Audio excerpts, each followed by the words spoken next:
Hi, good morning. Good morning, and welcome back to Create, Share, Inspire podcast. This is episode 487, and we're here live in Southwest Florida. I tried my hardest to get to the beach this morning, and I did make it to the beach. However, the parking lot was full. I waited a few minutes and then rushed back here as soon as I could. So I am a couple minutes late, and we're not at the beach. But you know what? Some days life throws us lemons, and it's what you do with it that counts. So, good morning, Joe. Hi, Ruthie and Grace, Naomi, Christine. Thanks for joining live, everybody. A little flustered from rushing. Judy, Melissa, Lydia, Chantel, Grace, thanks for joining live, everybody. So, I made it all the way to the beach with time to spare and just couldn't get a parking space. I waited and waited and waited and then tried to get back here as soon as possible. Missed some names. Hi, Jill and Brenda, Sandshell. Thanks for joining live. Glad you all could be here.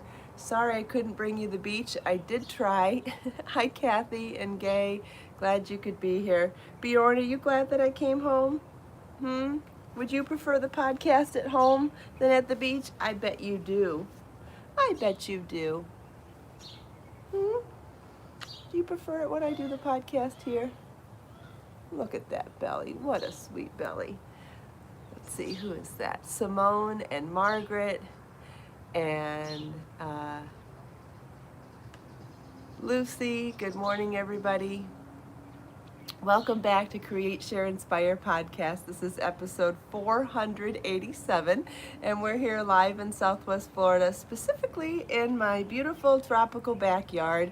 The beach was too busy for parking this morning.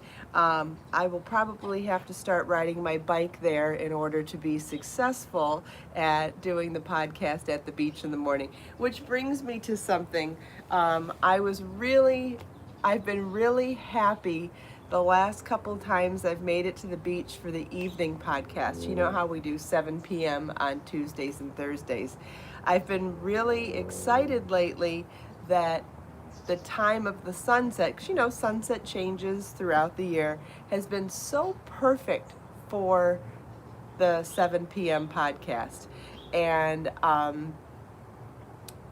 knowing full well that daylight savings time is about to end, I'm already struggling in my head, not struggling, but, you know, scrambling to figure out what we're going to do for a 7 p.m. podcast, because it's going to be dark at 7 p.m. before long.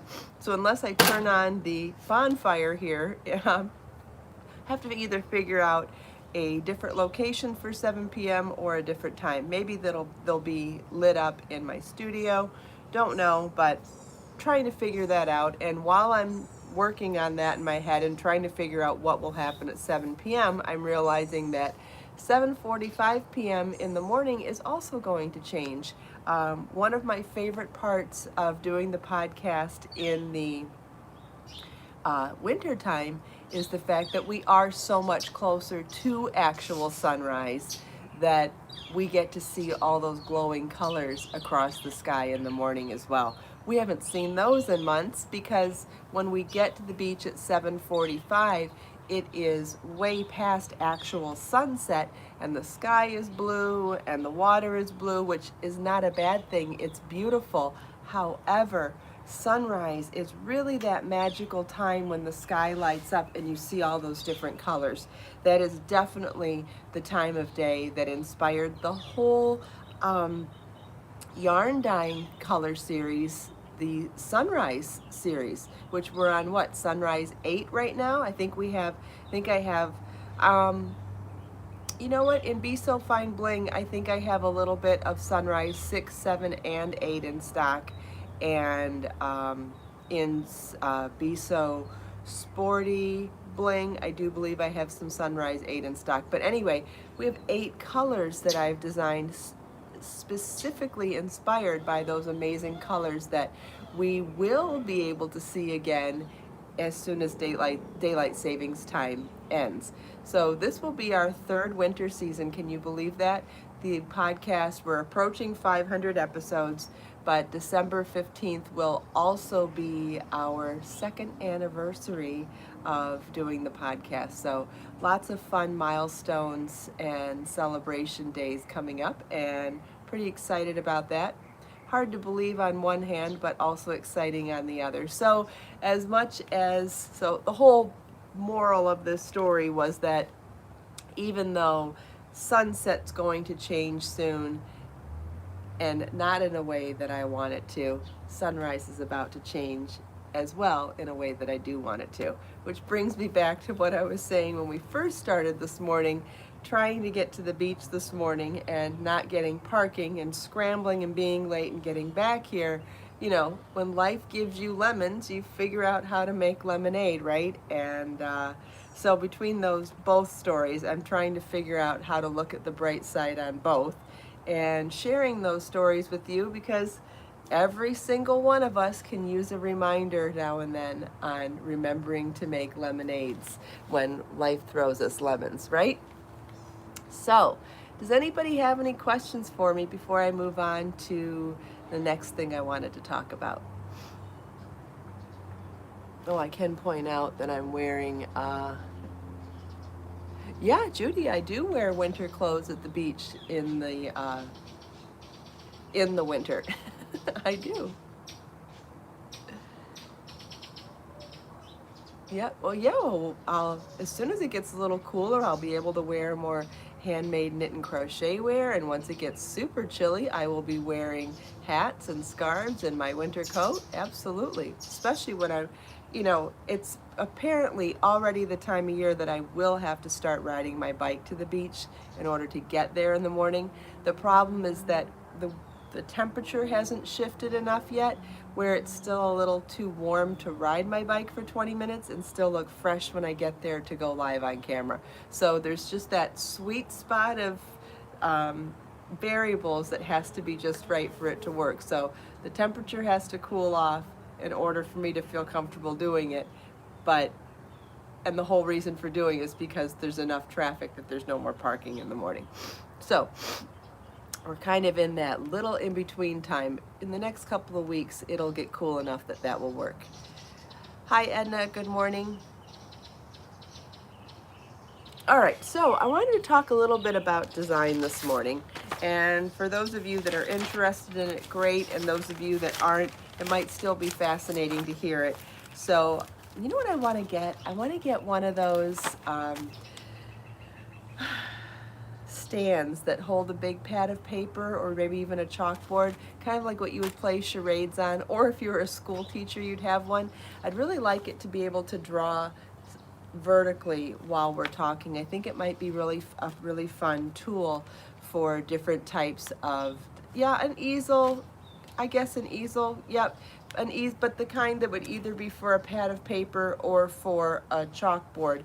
I don't really like dry erase boards. I feel like they never really get clean once you've used them the first time. And maybe that's me. Maybe I've just never cleaned them properly. So I think I'd either prefer a chalkboard or a big pad of paper up there. But I would really like to be able to draw, to be able to discuss things with you. I think it's a great teaching tool. Anyway, so I started telling you in last night's podcast that I've been offered a freelance design job again this week from a magazine, and they've given me, sometimes being, the 15-year veteran in as a designer, sometimes I'm given the liberties of saying, hey, Kristin, just work your magic and make us something for the magazine. And that's fun, and that's fine. And then there are other times when magazines come to me and give me very specific parameters for a design and tell me specifically what they want it to be. So for this one, I was told they want a triangular shawl. Let's see if I can draw backwards. This might be a fun challenge for me. They want a top-down shawl that has a center, is this gonna work? That has a center gusset up the middle.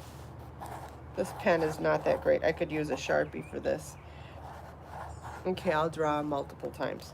So they want to center gusset with a certain, with a type of a bold graphic stitch pattern in there that does not have any shaping. So it'll be like a strip or a scarf, but with a bold lace stitch pattern, something that you can see from a distance. And then they want, then they want a triangle, an increasing triangle here, and an increasing triangle here. Okay. Are those showing up? I'll draw those.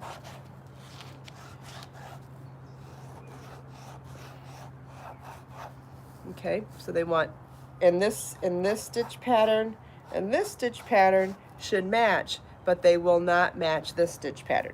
And then they want an intricate lace edging along the whole lower edge.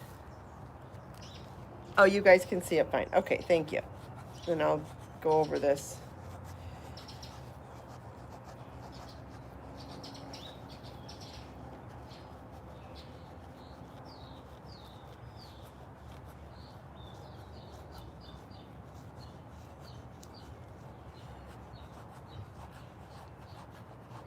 Okay, it's showing up.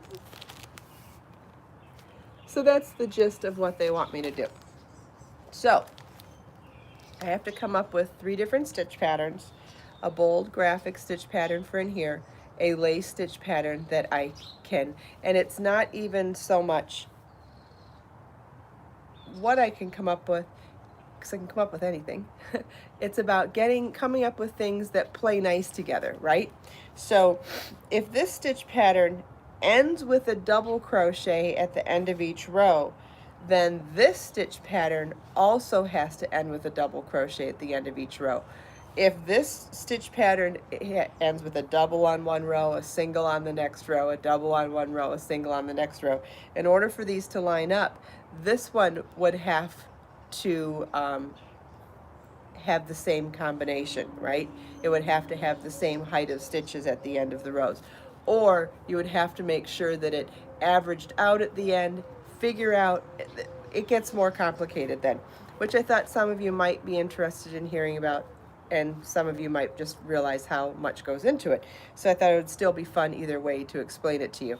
So figuring out what, and then there's also a couple of other things. If I started it down here, I could do one type of increasing and make the triangles grow this way and work up to the top. Or I could start here and make these increase down to the bottom. Either way would work, but if I wanted to do it seamless, where these are attached and worked at the same time, where I would just put a stitch marker on each side so that I would work this lace stitch pattern, stitch marker, work this one, stitch marker, and then work this one. In order to do that, instead of working them separately, you really need the stitch patterns to line up, at least in the height on those last stitches. So it is important to think about that before figuring out which stitch patterns you're going to combine. And the height of that stitch at the end of the row is usually determined by what kind of design you're putting on that row. So for example, pineapples would be a really good example of something that might be difficult to add with this, because pineapple stitch patterns end on single crochet on several of the rows and then end on double crochet on some of the other rows. So something that changes in height that drastically and that frequently in a pattern would be harder to combine with another stitch pattern, whereas something like filet crochet, a filet crochet design, would be easy to match up because it's double crochet at the end of each row. Does that make sense? So in order to combine stitch patterns, figuring out what's complementary along the edges of the stitch patterns actually speeds up the process of figuring out which ones will play nice together. So that's the stage I'm in right now. I already know what stitch pattern I want to use here, but now I'm trying to figure out what stitch pattern will work nice here. And then there's more. You will absolutely need to know what the multiple is along the lower edge in order to do an intricate lace edging. intricate lace edging will absolutely have a multiple, and it will most likely have a multiple of a large number of stitches. So not a multiple of 3 plus 1. It'll be a multiple of 15 plus 1 or a multiple of 12 plus 1. Generally speaking, I might be able to fool around with that too, but generally speaking, and that's what we're talking about here. This is more of a design conversation than actually what I'm doing for the project, because I don't have that figured out yet. I'll be figuring that out when the podcast is over. And as a designer, and this is more of my personal point of view as an artist and as a designer, I always, when figuring out designs for a freelance magazine or for my own publications, I'm not trying to push the envelope and make it difficult or try to make difficult things work together. I try to make it simple because I know it's that much more pleasurable for people to work on something when it's simple or deceptively simple. It looks intricate, but I've figured out the math so that everything plays nice together, so that there isn't a whole lot of complication for you as an end user to have to deal with when working on something. So, and that's a choice. Not all designers feel that way. Some like to push the envelope and like to see how much they can, how much they can push something, and that's fine too. And in the earlier part of my career, I definitely had more of that desire, but the longer I go now, I'm in my 15th year of designing now.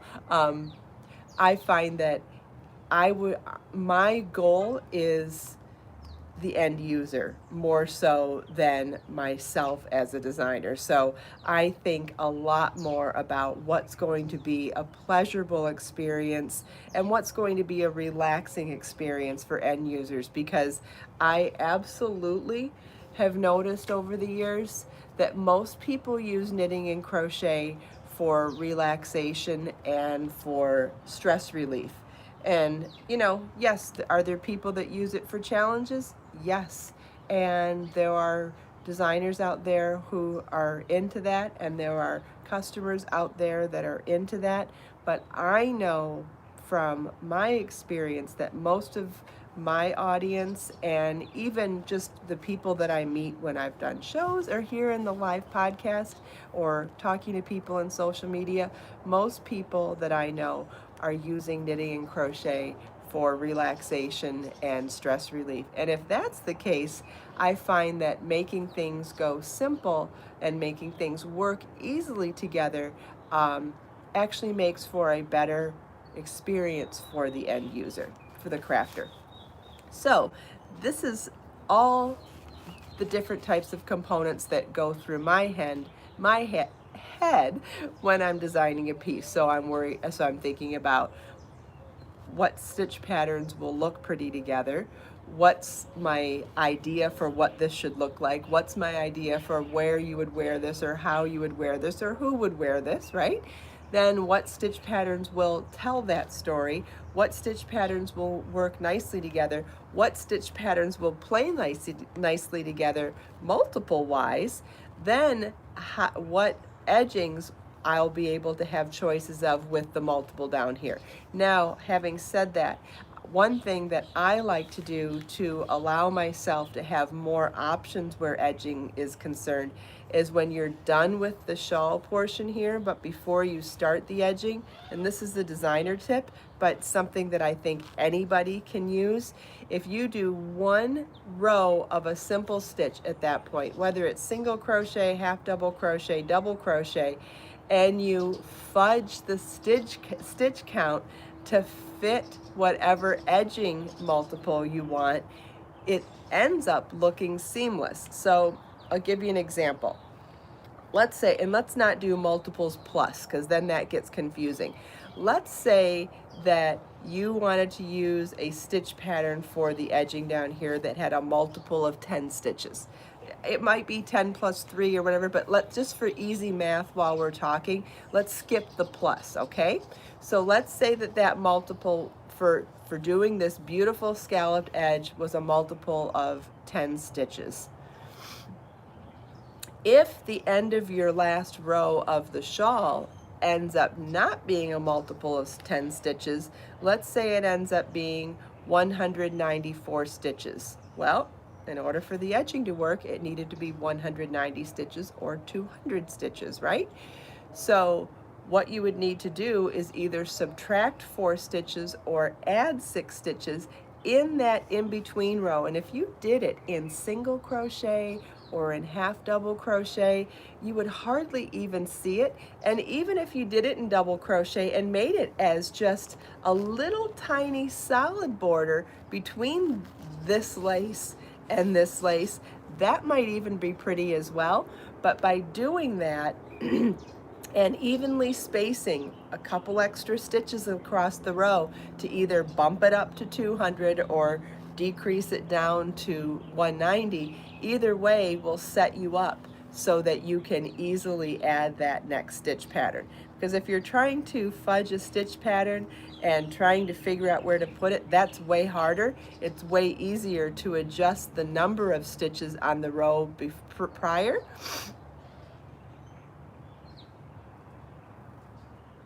Yeah, you can absolutely do math to figure out where to place them as well.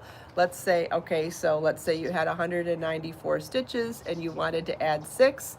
You could take 194, divide by 6 to figure out after how many stitches you would add an extra stitch. So the last number that's an easy roundable number is 180. So if you added 1 stitch every 30 stitches, you would get them evenly dispersed across the row. Does that make sense? Does anybody want to talk further about any of that? Does anybody want me to go over any of that again? I know that was kind of a lot and kind of vague because I'm not showing you exact samples. I mean, we could definitely go into a design series, maybe do a video series on design, similar to how we're doing the how to read crochet charts.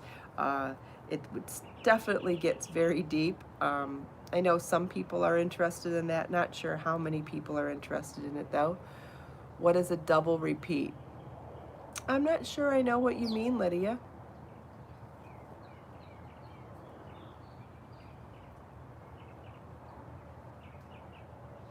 What's the name of the dragonfly shawl? I think it might be the dragonfly shawl. I don't know, Christine. It's in my book, Crochet So Fine. If you have that book, you could look it up. You could probably look it up by on Ravelry as well. Margaret said it was a great explanation, and then I couldn't read the rest of it.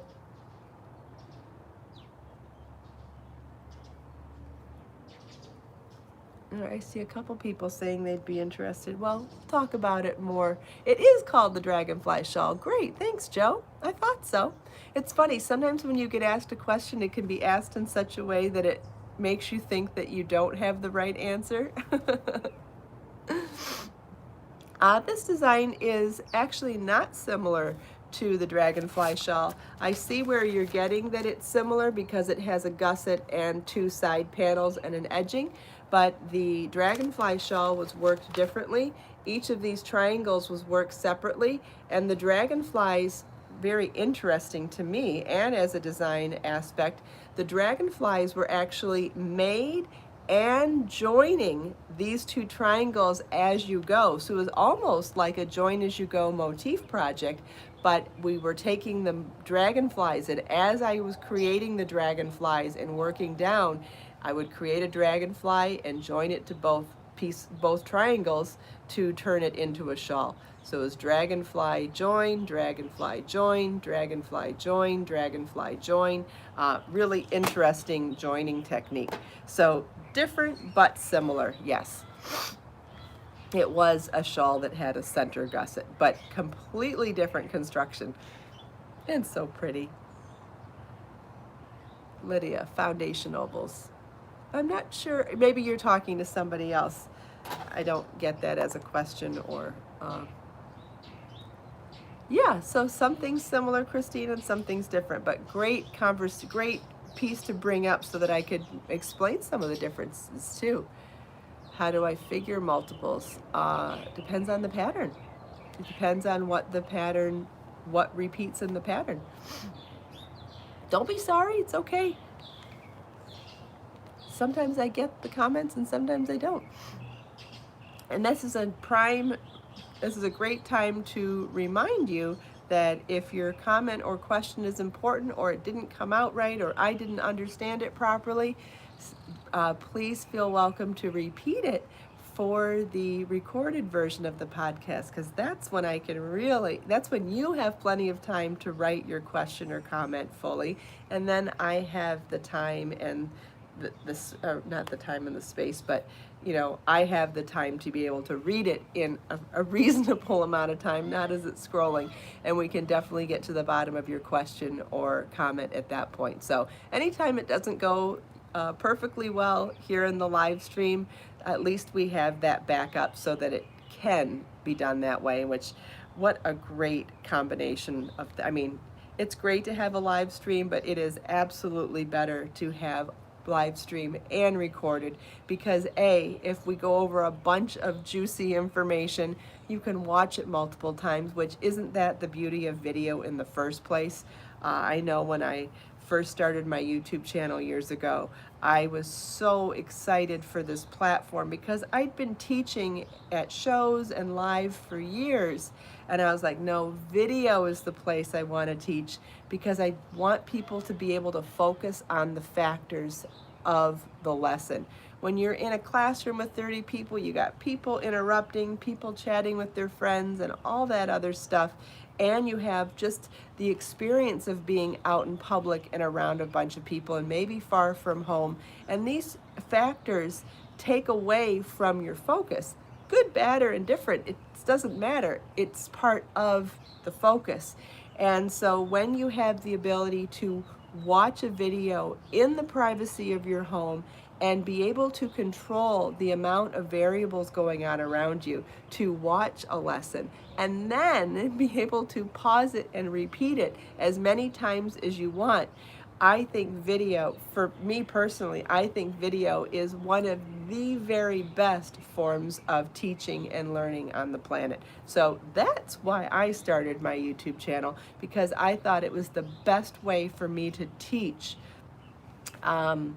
How long have I had a YouTube channel? I'm not quite sure. I'm sure you can find it on the channel. There's probably an about page that will tell you when the channel was started. But I know that that date is not exactly correct for when I became really active on my YouTube channel. So I think I started it 1 year, and then I think it took me 3 years to get over my fear of looking like an idiot. I know, isn't that awful? So I would post videos intermittently those first 3 years. So I want to say I'm guessing 2008, 9, and 10, maybe. I was not confident with my equipment. I wasn't confident with my lighting, and I really had no idea how to edit my videos. So I really wasn't happy with the quality that I was creating, and wasn't sure if people really cared. So I did it very hit or miss back then. But then I want to say it was maybe 2011 or 2012, and you can find this information by going back and looking on the channel. I could have the years wrong, but I'm just trying to give you a time frame that there was 3 years at the beginning. So whatever that start date says, those first 3 years, I dealt with a lot of fear and a lot of unknowns and a lot of excuses of why maybe I wasn't the right person to do it, maybe I didn't belong there, but I knew in my heart that it was where I wanted to teach. And so once I got over those fears and maybe got better equipment, technology changes all the time, and I wasn't even using a phone camera back then. I was using a different video recording device.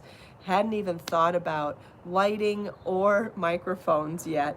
So, come a long way. And so it was that 3 years after the start date that I really started spending more of my time dedicated to developing and producing a YouTube channel. So let's see, if that was 2000, I would say that I've probably been doing my YouTube channel actively for, does it say 2006? Okay, so 2006 to 2009, I would say I was not very active on it. So by 2010 for sure, I was starting to be more active. And then it was definitely a progression from there. So however many videos I did in 2011, I did more in 2012. I did more in 2013. I did more in 2014. But I want to say for the last 4 years at least, let's see, if I've been doing the podcast for almost 2 years, then maybe for the last 5 years, I've been really focused on my YouTube channel. Does that make sense? Yeah, so I think that I did not have a lot of traffic for many, many years on the channel. My channel didn't start growing till about 5 or 6 years ago, even though it shows that I've had the channel for 13 years. It's not an accurate representation of how long I've been active on it. Yes, Cindy says that she has a hard time figuring out where to put her crochet hook when she starts a row. That is absolutely a great reason to watch videos. Not only understanding what you're supposed to be looking for, the anatomy of the stitches is so important, but then to be able to get a video where it's close up and well lit and you can really see that close-up of what it's supposed to look like. I think it would also be helpful to have a video on that with different yarns so that you can see what it looks like with different textures and also with different tensions. So when something's loose and when something's firm and maybe even in between, or yarns with texture. We have a visitor again. Hi, baby. You want down already? Or are you thinking about it? You're thinking about staying. Oh, little baby Bjorn. Becker's off in the corner watching. Becker is definitely the producer director. He doesn't want to be on camera, but he's always watching my every move. And Bjorn wants his camera time. So cute that they handle it differently. I know, what a sweetie. Does anybody have any other questions? That was a fun question to answer. About the YouTube channel.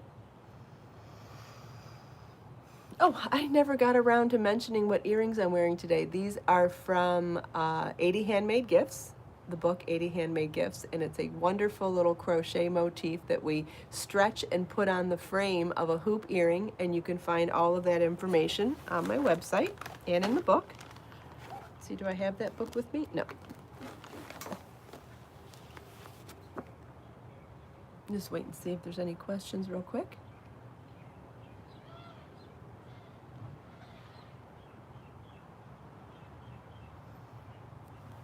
We got to a lot of them today. And if I missed your question, please feel welcome to come back in a few minutes when the podcast goes to the recorded version and ask again. Christine's made a bunch of these. Joe's made a bunch of these. Me too. I made a bunch of them for gifts for the holidays last year and for some birthdays too, I think. Hopefully all of your gift recipients found them well received as well. These ones are done in Be So Fine Bling yarn. This is one of the sunrise colorways. Also done them in regular Be So Fine yarn as well. Okay, I don't see any questions, so if somebody would like to pick a number between 1 and 5, we will pick. No, Kathy, I don't sell finished products very often. I sell instructions to teach you how to do it yourself. And maybe once a year or so, I do a sample sale. Hello, Nicole from Montreal. I was born in Montreal, Quebec. Okay, somebody said number 4, so here is, can you put these hoop earrings have this kind of closure. It's that, I don't know what that's called. I find that to be very secure. If you wanted a different kind, I guess you could cut that off and put the post kind on there. I'm not sure what you're talking about. Okay, so this is issue 4. This is the one that was requested. Ooh, this is a nice one. This is by Ralph Waldo Emerson. What lies behind you and what lies in front of you pales in comparison to what lies inside you. Isn't that wonderful? Yes, yes, yes. I love this. There's something so special to me about getting these reminders. Anytime you can randomly find a anytime you can randomly find a quote that inspires you and it just came to you and you didn't seek it out. Sometimes seeking it out's wonderful too, but I just feel like when you don't see it coming, sometimes it can hit you in different ways, or it can inspire you in different parts of your life, or inspire you for your life in general. But something like this, and this is definitely a theme that I gravitate towards when I curate the collections for each of the Create, Share, Inspire notebooks, is all of the quotes that remind us to remember that person inside. And I don't mean just me, that person inside you and everyone else. That person is amazing and often forgotten about, right? We worry about other people, we worry about our deadlines, we worry about this, that, and the other thing, our responsibilities, and we forget that that person inside is amazing. And that person inside us, so when you look in the mirror, that person that looks back at you, that person is capable of so much more than you realize. And that person is so much more special than we give them credit for. So any day we can get a reminder to look in that mirror and remember that that person is amazing. And I mean you. I don't mean me. I mean you. I mean all of you collectively, all of us. This is a great reminder for anybody. So let's read the quote again. Thank you, Ralph Waldo Emerson. What lies behind you and what lies in front of you pales in comparison to what lies inside you. So awesome. What a great way to start our day. I've got a lot going on today, a lot to figure out, and I love the reminder that that person inside is amazing and can do more than I think that that person can do. So I needed to hear that, and I hope some of you did as well. Thank you all so much for taking time out of your busy day to spend a few minutes here with me. I hope you enjoyed the nature, the show and tell, the demo, talking to me and everyone else here. Let us make time to create, share, and inspire today and every day. I'll see you all tomorrow. Bye.